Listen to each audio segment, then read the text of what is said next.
Halo teman-teman tenaga kesehatan, kembali lagi. Sekarang kita mau belajar tentang bagaimana cara memasang infus dengan benar atau dengan mudah. Nah, di sini saya udah buat nih pembuluh darah. Saya buat pisang ya teman-teman. Jadi ini ada pembuluh darah. Nah, pembuluh darah vena ini sudah saya isi cairan sehingga kita menganggap kalau cairan itu adalah darah ya teman-teman. Nah, pada pemasangan infus ini kita harus melihat pembuluh darah vena dari pasien. Kita harus mencari yang lurus dan tidak berbelok-belok seperti ini. Kalau berbelok-belok kita agak susah teman-teman, jadi lebih enak yang lurus begitu. Kalau yang berbelok-belok gini kita akan menemukan cabang sehingga jarumnya itu bisa mentok begitu teman-teman.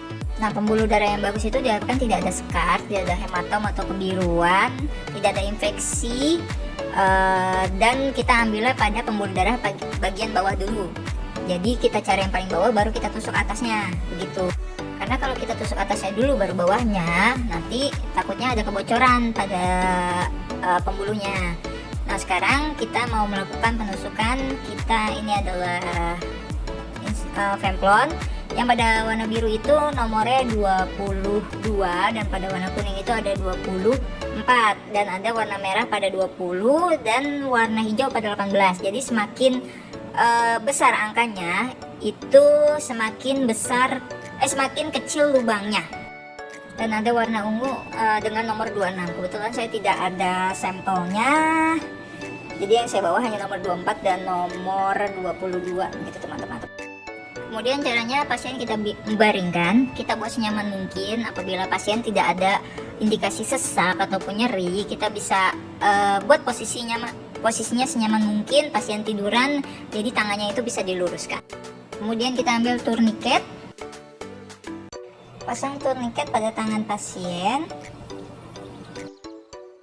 Kalau bisa 3-4 jari pada vena yang akan dilakukan penusukan infus, jadi jaraknya itu tidak terlalu jauh dan tidak terlalu dekat.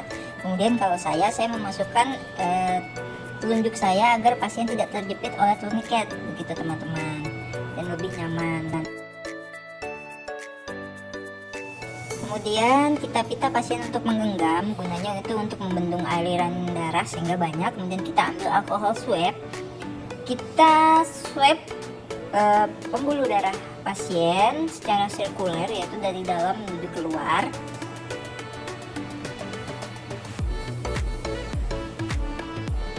Satu kali saja ya teman-teman.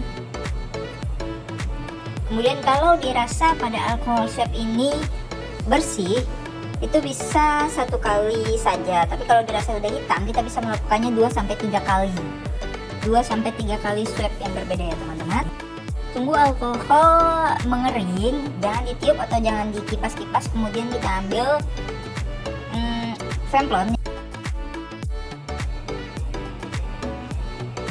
Kemudian kita pastikan pembuluh darah sudah lurus. Kalau dia berbelok-belok, kita harus tahan bawahnya ya teman-teman, biar dia bisa keras dan tidak melewat-lewat seperti itu. Baru kita tusuk pembuluh darah pasien, kita tusuk dengan kemiringan 20-30 derajat. Nah, pelan-pelan dulu. Kemudian ketika dirasa sudah masuk ke pembuluh darah, itu kita mundurkan sedikit untuk melihat di ujung dari femplonnya itu apakah ada darah yang keluar atau tidak. Kalau pada pemasangan dengan tepat atau sudah masuk ke pembuluh vena, maka di ujung dari femplon di sini tuh akan keluar darah. Begitu teman-teman, seperti ini. Ini di ujung ini nih. Kalau belum, kita agak masukkan sedikit. Kemudian kita tarik keluar. Kita tarik lagi. Nah, di sini udah ada nih teman-teman nih, warnanya kuning. Berarti yang kita pasang sudah tepat di pembuluh darah vena. Nah, kalau sudah seperti ini, sudah masuk, kita keluarkan sedikit, kemudian kita masukkan lagi jarumnya. Nah, kita tunggu dulu nambah atau tidak, terus kemudian kalau bertambah kita mundurkan lagi jarumnya, baru kita masukkan sampai full seperti itu teman-teman. Baru kita lepas jarumnya.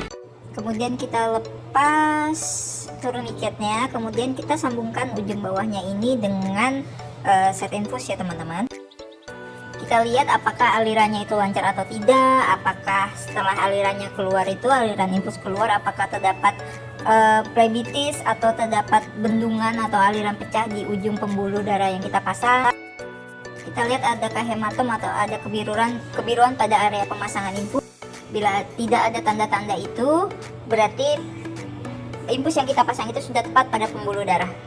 Sedikit masukan teman-teman, untuk pasien-pasien lansia atau orang yang sudah tua itu pembuluhnya biasanya lari atau tidak menetap, itu karena faktor kulit. Jadi solusinya itu kita tarik bagian bawahnya, karena di atas kan sudah tertahan oleh tuniket, jadi kita tarik bawahnya agar tidak lari kemana-mana atau tidak goyang ketika kita melakukan pemasangan infus. Baru kemudian kita lakukan penusukan. Kalau pada kasus orang obesitas atau kegemukan yang tidak terlihat pembuluh darahnya, kita bisa melakukan penusukan dengan membedakan pembuluh. Jadi memang ini membutuhkan skill dan membutuhkan seringnya pemasangan infus. Jadi kita bisa melakukan indera perasa kalau oh ini tuh pembuluh darah gitu. Jadi memang teman-teman harus lebih banyak berlatih untuk melakukan penusukan infus. Karena makin lama indera perasa teman-teman itu akan hafal dengan sendirinya mana pembuluh darah, mana yang bukan, atau mana yang tendon, mana yang pembuluh darah.